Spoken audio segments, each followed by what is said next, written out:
On today's show, the Golden State Warriors are able to win road games again after struggling on the road so much last season. They are 4-1 to start this NBA season. What has changed to allow the Warriors to go back to being able to win away from their home court? Plus, Jonathan Kuminga and Moses Moody entering year 3. What have they looked like so far? What are their expectations? Plus, what's going on with the Warriors starting lineup, and why is the net rating so bad across these first few games? It's all coming up right here at Locked On NBA.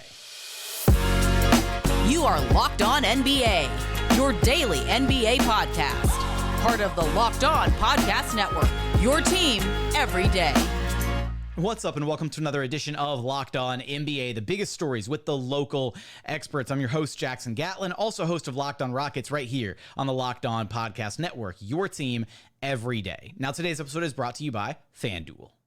Score early this NFL season with FanDuel, America's #1 sportsbook, because right now, new customers get $150 in bonus bets with any winning $5 moneyline bet. That's $150 if your team wins, and all you have to do is wager $5. It's that simple. If you've been thinking about joining FanDuel, there is no better time to get in on the action. The app is so easy to use. There's a wide range of betting options, including spreads, player props, over-unders, and so much more. Right now, you can take a look at the outright betting favorites for Super Bowl 58. Right now, you've got the Kansas City Chiefs at plus 490 to win it all this season. The Eagles right behind them at plus 500. 49ers at plus 600. You got the Ravens at plus 850. And rounding out the top 6, you got the Dallas Cowboys at plus 1100 and the Miami Dolphins at plus 1200. So for all of those odds and so much more, be sure to visit FanDuel.com/lockedon to get started this NFL season. Again, that's FanDuel.com/lockedon. FanDuel, official partner of the NFL.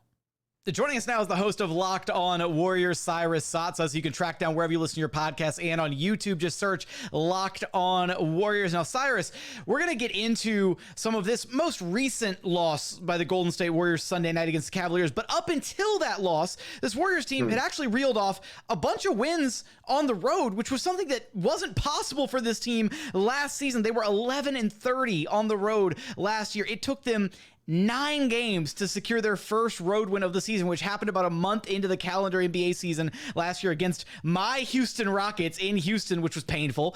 But walk me through what has actually changed for this Warriors team this season to where they're able to finally win games on the road again, seemingly. I mean, the entire bench is what changed, and more specifically, everyone who Kerr is comfortable playing, because there are some players that have come back from last year, Kuminga and Moody being two of the big ones, but Kerr did not trust those two players last year. And whatever the reason was for that, it's gone. Because as you know, typically the players that a coach trusts the most will be playing at the end of games. And Kerr is putting a lot of faith, if not full faith, in Kuminga and Moody and Gary Payne II. That's another player who I know they didn't have him for most of last year, but it's important to note that Gary Payne II 2 years ago wasn't originally even going to be signed by the Warriors, and he cleared waivers by all 29 other teams before the Warriors had a change of heart and decided to keep him and sign him over Avery Bradley. So even Gary Payne II is now getting the heavier minutes and the trust from Kerr. So it's night and day. And as I'm sure you heard, Draymond Green, in his typical unfiltered fashion during a post-game press conference the other day, he was not holding back at all and saying there was no joy last year, and how this team has had chemistry for the most part, last year being a huge exception. There was a lot of irony to Draymond Green being the messenger of those sentiments, considering he was in a lot of ways the catalyst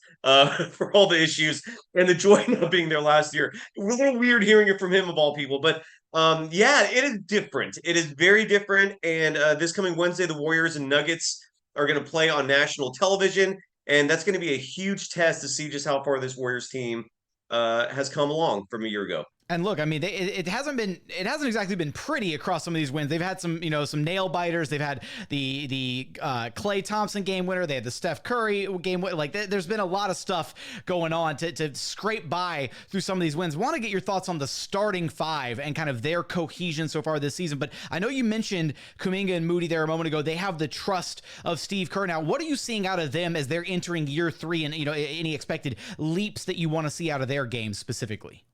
Yeah, well, real quick, just to take a step back, talking about how close those games were, because Steph and Klay, the Splash Brothers, both, and I believe it was the first time in history, no one has come out and said otherwise yet, uh, that two players in back-to-back games hit game winners with 0.2 of a second remaining.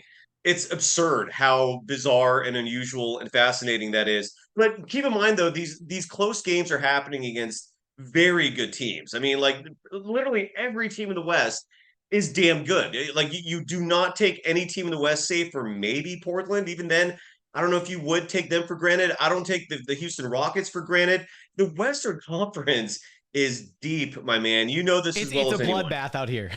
It is. So every single one of these games against the West, regardless of the margin of victory, if you win, you take it, you appreciate it.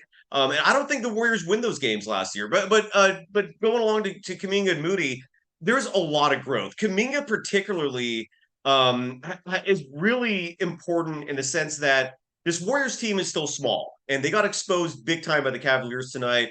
Whether it's the eye test, whether it's the data from the box score, they are not a big team, and so Kuminga's role is vitally important in that sense. He's 6'8". He's got a solid wingspan. He's put on some muscle from a year ago, and you could tell his maturity and his basketball IQ has grown a lot as well. Even though he's still committing turnovers now and again. Kerr has publicly said that Kuminga is actually listening to coaches this year, something he didn't do last year. And the trust is there. Again, you're seeing Kuminga play big minutes at the end of games, and same goes for Moses Moody, a player who at times is out there with four other starters. Has become a very clutch 3-point shooter. Dub Nation is in love with these two kids, and I don't blame them.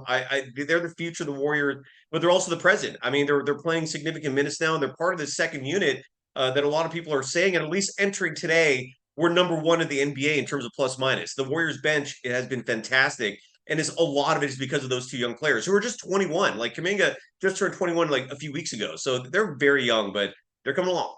Now, the Warriors bench may be fantastic currently with Kuminga and Moody coming along and the other bench pieces. You've obviously got Chris Paul now running that second unit. The starters have maybe been less than fantastic so far in their games played together. Right now, Warriors starting lineup, Cyrus, is clocking it at a minus 14.6 net rating in 53 minutes played together. That's not great. Now, it's a small sample size, but those are not great numbers. Now, you swap out the starting lineup, you substitute Draymond Green for Chris Paul, actually, and then that starting lineup actually has a positive net rating of 10.6 in slightly less amount of time played, but Chris Paul swapped for Draymond Green. So does that match your eye test of kind of what you've seen so far out of the Warriors starters, where they've been maybe struggling a little bit this season? Yeah, so when you say starters, you actually listed two lineups there. Like, so is there two different is there two different net ratings that you're applying to? Because you're right, Draymond missed the first 3 games, 2 or 3 games, I can't remember now. But so the Warriors started the season off going very small with Chris Paul as their starting point guard in a backcourt with Steph, or you're 162, 160 feet even. So are you saying that starting 5 struggled and then the one with Draymond is doing well? So just five-man lineup data. So not specifically, just the 5-man group of Steph, Klay, Draymond, Wiggins, and Kevon Looney have a minus 14.6 net rating. And then that same group, but you substitute Draymond for Chris Paul, they have a plus 10.6 net rating. So when you take Draymond out, it improves that much? Yep. Draymond, the Warriors need Draymond. I would not trust that specific stat. There's 2 starters who at the beginning of the season were struggling mightily, and that net rating stat you bring up is important. It's pertinent in the sense that 5 was number 1 in the NBA last year. They were better than the Nuggets 5, which outside of the Warriors starting 5 led the NBA in net rating. But that same 5 also did not play together since December, mostly because of Wiggins having a lot of injury issues. But nonetheless, so maybe it's just a small sample size, and that's what's happening. Well, no, it's actually not. I want to lead into this. Andrew Wiggins is struggling this year. To put it in perspective, and this was where, first game of the season against the Suns, a game the Warriors lost, it was eye-opening in the sense that Andrew Wiggins did not finish that game. He wasn't injured. He was pulled for poor play. And that's crazy if you think about it, because Andrew Wiggins just a year and change ago, was the second best player on a Warriors team that won the world championship. And here we are 15, 16 months later, however much time has passed, and he's being benched at the end of a game for poor play. And the poor play is on both sides of the court. He's sleeping defensively. His shot is still not there offensively.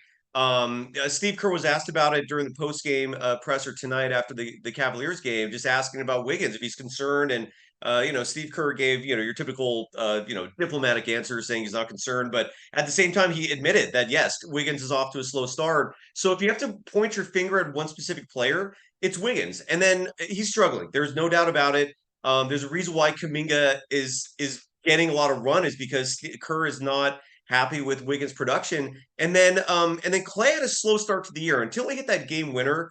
And look, he's always been a streaky player, but even in his previous years, when he was in terms of the ebbs and flows, when he was more on the downside, his numbers were still better than they are now. Like, his numbers have not been great this season as a shooter until that game where he hit the game winner. And whether it was a mental thing, in terms of him just kind of getting over the hump, he looks like a player now that resembles the player who is one of the greatest shooters of all time. He's not forcing shots. He's letting the game come to him.